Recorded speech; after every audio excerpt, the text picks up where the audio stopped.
नमस्कार साथियों। अमेरिका ने हमारे पड़ोसी देश बांग्लादेश को बुरी तरह से धमका दिया है।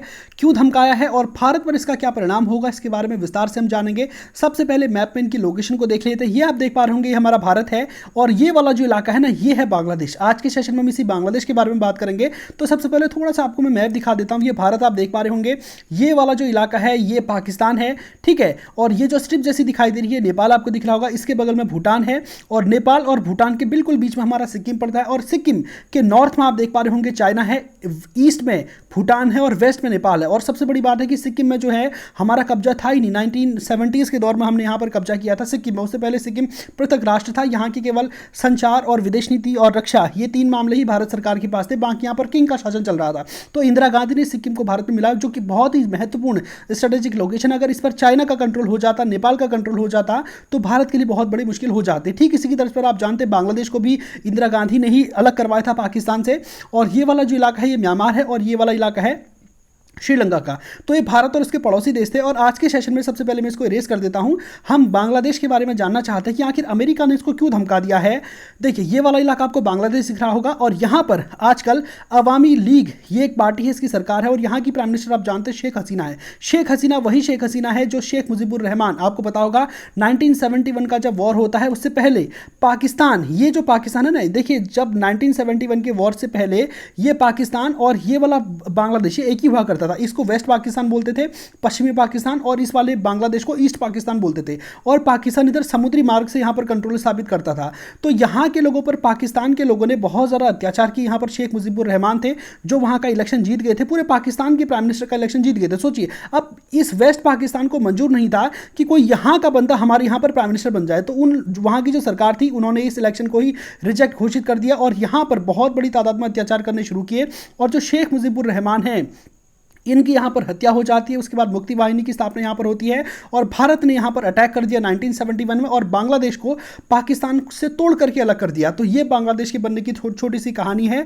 और यहाँ पर जो शेख हसीना की सरकार आजकल चल रही है ना, इससे अमेरिका बहुत ज़्यादा नाखुश है। हाल ही में शेख हसीना ने प्रेस कॉन्फ्रेंस करके इस बात का खुलासा किया था कि अमेरिका चाहता है कि मेरी सरकार गिर जाए और यहाँ पर खालिदा जिया की सरकार बन जाए। तो थोड़ा सा मैं आपको यहाँ का पॉलिटिकल सिस्टम बताता हूँ, उसके बाद आप अच्छे से इस बात को समझ पाएंगे।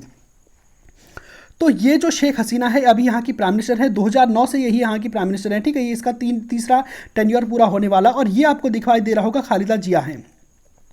तो अवामी लीग की अभी सरकार है बांग्लादेश में और इसकी प्राइम मिनिस्टर शेख हसीना है। और अपोजिशन में बताऊं तो मैं, देखिए ये आप देख पा रहे होंगे बीएनपी, बांग्लादेश नेशनलिस्ट पार्टी, इसकी जो प्राइम मिनिस्टर रही है इससे पहले खालिदा जिया रही है। अब भारत के लिए यहाँ पर कूटनीतिक चुनौती ये हो गई है कि भारत के लिए बहुत ही ज़्यादा बेहतर होगा अगर ये जो शेख हसीना अभी यहाँ की प्राइम मिनिस्टर, अगर इन्हीं की सरकार यहाँ पर है। क्योंकि शेख हसीना भारत से समर्थित है, ये जानती हैं कि बांग्लादेश को बनाया भारत नहीं था और भारत की इंपॉर्टेंस क्या है इसको ये बहुत अच्छे से समझती हैं। तो जब तक बांग्लादेश में शेख हसीना की सरकार रहती है, भारत के संबंध बहुत ज़्यादा अच्छे होते हैं बांग्लादेश के साथ। आप जानते हैं कि इतना बड़ा बॉर्डर बांग्लादेश के साथ भारत का लगता है, ये इतना बड़ा बॉर्डर लगता है, ठीक है। यहाँ से इस तरह से आते हैं, फिर इस तरह से इतना लंबा चौड़ा पूरा का पूरा बॉर्डर बांग्लादेश के साथ हमारा लगता है। इतने बड़े बॉर्डर की सिक्योरिटी करना भारत के लिए बहुत बड़ी चुनौती है। जितने भी देश भारत के पड़ोसी हैं, चाहे चाइना हो, चाहे पाकिस्तान हो, या फिर नेपाल हो, या फिर म्यांमार हो, भारत की सबसे बड़ी सीमा किस देश के साथ लगती है? तो बांग्लादेश के साथ लगती है। और यहाँ पर हमारे बीएसएफ के सोल्जर्स यहाँ पर डिप्लॉयड रहते हैं और यहाँ पर वैसे तो कोई खतरा नहीं है, लेकिन यहाँ से बहुत बड़ी तादाद में हमारे देश में तस्करी होती है, मानव तस्करी होती है, पशुओं की तस्करी होती है, अफीम, हेरोइन, गांजा, ये सब की तस्करी होती है। यहाँ से आते हैं ये चीज़ें, या तो म्यांमार होते हुए आते हैं या फिर बांग्लादेश होते हुए आते हैं, ठीक है। तो इस बॉर्डर की सुरक्षा करना भारत के लिए बहुत बड़ी चुनौती है। और जब जब बांग्लादेश में शेख हसीना की सरकार होती है तब तब भारत और बांग्लादेश के रिलेशंस बहुत अच्छे होते हैं, क्योंकि भारत सरकार को बांग्लादेश की आर्मी और वहाँ की जो सिक्योरिटी फोर्सेज है, वहाँ की जो पुलिस फोर्सेज हैं, वहाँ से इंटेलिजेंस इनपुट मिल जाता है कि ये लोग आ रहे हैं और भारत को बहुत ज़्यादा हेल्प मिलती है इस इलाके पर अपनी सुरक्षा व्यवस्था को करने का। और बांग्लादेश की जो शेख हसीना सरकार है वो किसी भी कीमत पर भारत से गए हुए जो अराजक तत्व होते हैं या फिर जो आतंकवादी होते हैं उनको अपने यहाँ पर सपोर्ट नहीं करती है और भारत विरोधी अपनी जमीन का यूज भारत के खिलाफ नहीं होने देती है। लेकिन जब जब वहां पर इसकी सरकार आती है, खालिदा जिया की सरकार आती है, तो कहीं ना कहीं ये चाइना के फेवर में रहती है, ठीक है। और भारत से उतना नफरत करती है। क्यों नफरत करती है? क्योंकि ये जो है थोड़ा बहुत कट्टरवादी संगठन अपने आप है। इनका मानना है कि भारत हिंदू बहुल राष्ट्र है और यहाँ पर कश्मीर में मुसलमानों के साथ ज्यादती हो रही है। खुद पीएम मोदी तो हिंदुत्व के नाम पर ही चुनाव लड़ते हैं। तो कहीं ना कहीं खालिदा जिया भारत को समर्थन उतना नहीं देती है, लेकिन जो शेख हसीना है, जो अभी वहां पर सरकार है, ये भारत समर्थक है, ठीक है। तो इसीलिए ये बहुत ज़्यादा इंपॉर्टेंट हो जाता है कि बांग्लादेश में जो वर्तमान सरकार है यही आगे रहे, भारत के हित में यही है। लेकिन अमेरिका इसको धमका रहा है। दरअसल अमेरिका इसको क्यों धमका रहा है इसका मैं आपको बताता हूं। यहां पर एक फोर्स है, इसका नाम है RAB। इसका फुल फॉर्म है रैपिड एक्शन बटालियन। ये जो रैपिड एक्शन बटालियन थी आज की बनी नहीं है, बहुत पुरानी बनी है। जब बांग्लादेश नया नया बना था तो उस समय वहाँ पर बहुत बड़ी तादाद में अलग अलग धड़े थे। इनमें से कुछ धड़ों का ये मानना था कि भारत ने अपने राजनीतिक हितों की पूर्ति करने के लिए इस बांग्लादेश को अलग किया है, हमें फिर से पाकिस्तान नहीं मिल जाना चाहिए, क्योंकि बहुत सारे समूह यहाँ पर ऐसे थे जिनको पाकिस्तान ने बहुत ज़्यादा फाइनेंस किया था। और शुरुआत के दिनों में पाकिस्तान प्रयास भी कर रहा था कि ये वाला इलाका फिर से हमारे कंट्रोल में हो जाए। तो बहुत बड़ी तादाद में पाकिस्तान ने और चीन ने यहाँ पर फाइनेंस किया था। और उन रिबेलियंस ग्रुप को अपने आप में मिटाने के लिए एक बहुत ही बेहतर एक इंटेलिजेंस एजेंसी की स्थापना बांग्लादेश को महसूस होने लगी और इसलिए बांग्लादेश ने RAB रैपिड एक्शन बटालियन का गठन किया। और इस रैब ने बहुत अच्छा काम बांग्लादेश में किया था। यहाँ पर जो देश विरोधी थे, जो देशद्रोही तत्व थे और जो बांग्लादेश को तोड़ने का काम करते थे, उनको सबक सिखाना इन्होंने शुरू किया। बहुत सारे एनकाउंटर्स भी रैब ने वहाँ पर किए। तो शुरुआत में सब ठीक ठाक चल रहा था, लेकिन जैसे जैसे समय बढ़ता है, आगे बढ़ता है, वैसे वैसे यहाँ की जो राजनीतिक दल हैं, जो पॉलिटिकल पार्टीज हैं, इन्होंने रैब का जो है यूज़ करना शुरू किया अपने पॉलिटिकल उद्देश्यों की पूर्ति करने के लिए। ऐसे बहुत सारे एग्जाम्पल सामने आए जब वहाँ की सरकार ने, देखिए सबसे बड़ी बात अगर मैं आपको बताऊं तो खालिदा जिया, ठीक है, जो अभी अपोजिशन की लीडर हैं, जेल में बंद हैं, ठीक है। इससे पहले वो करप्शन के आरोप में जेल में बंद थी और अभी जो है हाउस अरेस्ट में है क्योंकि वो इनके खिलाफ बोल रही हैं। तो खालिदा जिया ने क्या शुरुआत किया, एक नई प्रथा की शुरुआत की। जो रैब है इसके द्वारा ये क्या करने लगी, अपने जो राजनीतिक विरोधी हैं इनको मरवाने लगी, ठीक है। जो इनको क्रिटिसाइज करते थे उनको मरवाने लगी और जो पत्रकार, जो जर्नलिस्ट थे, जो खालिदा जिया के खिलाफ लिखते थे, उनको मरवाने लगी।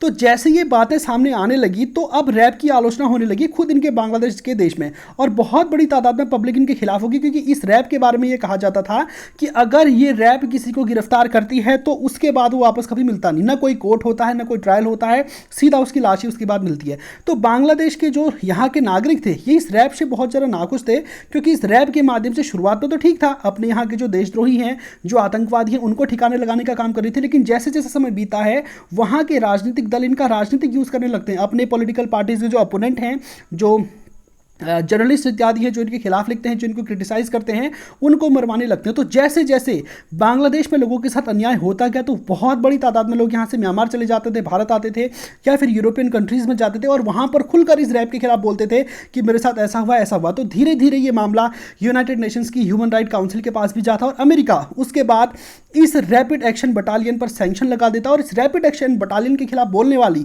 एकमात्र महिला थी, आपको पता होगा, जो अभी यहाँ बांग्लादेश की प्राइम मिनिस्टर है, शेख हसीना। तो शेख हसीना ने इलेक्शन में आने से पहले 2009 में जब वो चुनाव जीती थी, उससे बहुत पहले से वादा किया था कि जब वो सरकार में आएंगी तो वो इस रैपिड एक्शन बटालियन को खत्म कर देंगी, ठीक है। लेकिन जैसा कि आपको पता है कि राजनेता जो होते हैं वो झूठ बोलते हैं, वो पूरी तरह से झूठे होते हैं। तो जब शेख हसीना यहाँ पर सत्ता में आती है तो लोगों ने उनसे पूछा होगा कि आप रैपिड एक्शन बटालियन को खत्म क्यों नहीं करती हो, आप तो इसी मामले को लेकर चुनाव जीती थी। और ये जो शेख हसीना है ना, पूरी दुनिया में पॉपुलर हुई थी जब उन्होंने ये कहा था कि मैं इस रैप को खत्म करूंगी, इस वजह से वो पूरी दुनिया में पॉपुलर हुई थी। लेकिन जैसे ही वो सत्ता में आती है तो वो इस रैप को तो खत्म नहीं करती, इसका यूज अब अपने फायदे के लिए करने लगती है। अब शेख हसीना क्या करने लगी, अपने जो पॉलिटिकल अपोनेंट्स हैं उनको मरवाने लगी, जैसा काम खालिदा जिया ने किया था या फिर और पॉलिटिकल पार्टीज ने बांग्लादेश में किया था, अब वही काम ये शेख हसीना इसी रैप के माध्यम से करवाने लगी। तो टोटल लड़ाई जो रैप के नाम पर चुनाव जीते जा रहे थे, हारे जा रहे थे, वो टोटल लड़ाई रैप पर कब्जा करने की थी, रैप को खत्म करने की नहीं थी।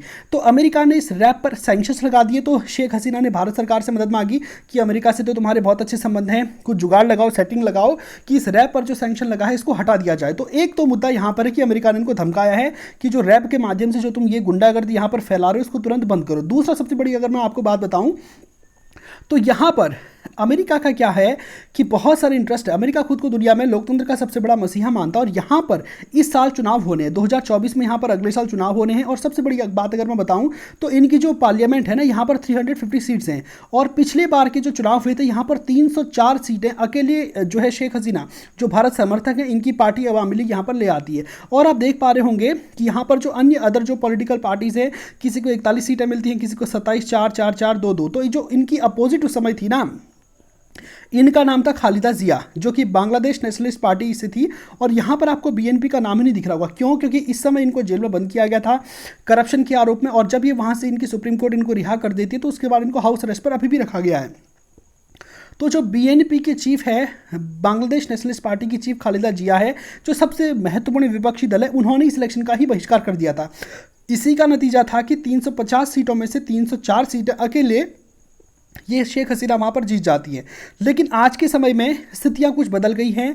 शेख हसीना और ये जो खालिदा जिया इन दोनों के बीच में कांटे की टक्कर है। और जिस तरह से पिछली बार खालिदा जिया ने इलेक्शन का बहिष्कार किया था, इस बार ऐसा बहिष्कार करने का इनका मूड नहीं। और इस बार उन्होंने आर पार की लड़ाई का ऐलान किया है कि इस बार जो है हम इलेक्शन लड़ेंगे। और बहुत बड़ी तादाद में इन्होंने कैंपेन शुरू किया हुआ शेख हसीना के खिलाफ। और शेख हसीना आप जानते हैं 2009 से सत्ता में है, तो कहीं ना कहीं एंटी इनकम्बेंसी भी इनके साथ है। और यहीं से जो है अमेरिका ने इनको धमकाना शुरू किया है, क्योंकि यहाँ पर चुनाव है और अमेरिका ने साफ साफ कह दिया है, US says we will restrict visas of those seen to be undermining Bangladesh election. तो बांग्लादेश का जो इलेक्शन है, अगर ये पारदर्शी नहीं होता है, साफ सुथरा और हिंसा मुक्त नहीं होता है, तो वो सभी लोग जो इस कृत्य में शामिल होंगे उनको हम बैन करेंगे। यूएस का जो वीज़ा है उनका हम रिस्ट्रिक्ट करेंगे। आप ये देख सकते हैं जो सेक्रेटरी है एंटनी ब्लिंकन, वहाँ के जो स्टेट सेक्रेटरी हैं, उनका कहना है, today I announced a new visa policy to promote free and fair elections.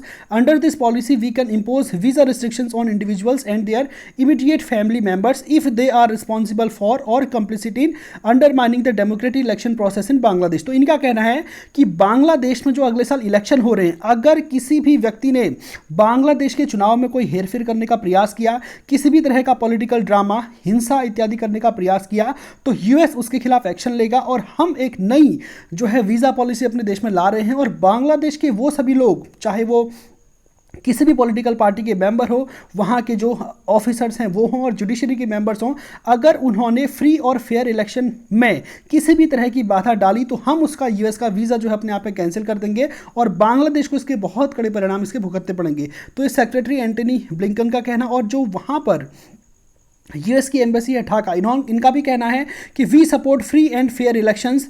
The new visa policy to restrict visas to those who undermine the democratic process applies to everyone. Ambassador Peter has met today with representative of Awami League, Bangladesh Nationalist Party and Jatiya party. देखो, बांग्लादेश में mainly 3 party, एक अवामी league Sheikh Hasina की है, एक Bangladesh Nationalist party Khaleda जिया की, और एक तीसरी पार्टी जतिया पार्टी है। जतिया पार्टी छोटी पार्टी और आमतौर पर किंग मेकर यही रहती है, क्योंकि अगर पूर्ण बहुमत अगर इन 2 पार्टियों में से किसी को नहीं मिलता है तो ये पार्टी बीच में अपना समर्थन देकर के सरकार निर्धारित करती है।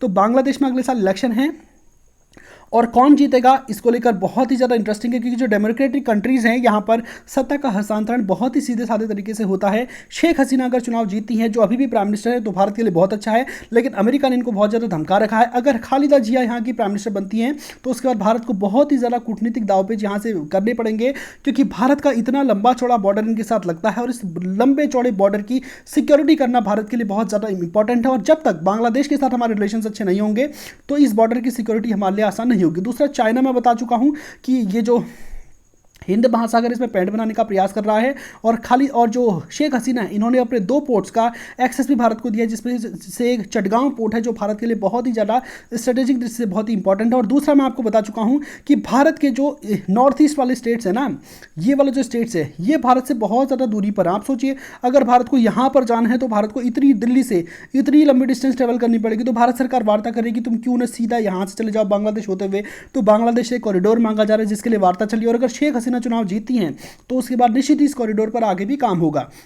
लेकिन जैसा कि मैं आपको बता चुका हूं कि अमेरिका विरोधी हुआ है शेख हसीना का, और भारत का तो अमेरिका दोस्त है, इसलिए शेख हसीना भी प्रयास कर रही है भारत के माध्यम से अमेरिका को खुश करने का, लेकिन ऐसा हो नहीं पा रहा है। अब आने वाले समय में क्या होगा, कौन यहां पर चुनाव जीते हैं, और ये आने वाले समय में पता चलेगा। तो इस संबंध में जो भी अपडेटेड वीडियोज़ है वो मैं आपके सामने लाता रहूँगा। तो आज के सेशन को यहीं पर समाप्त करते हैं। धन्यवाद।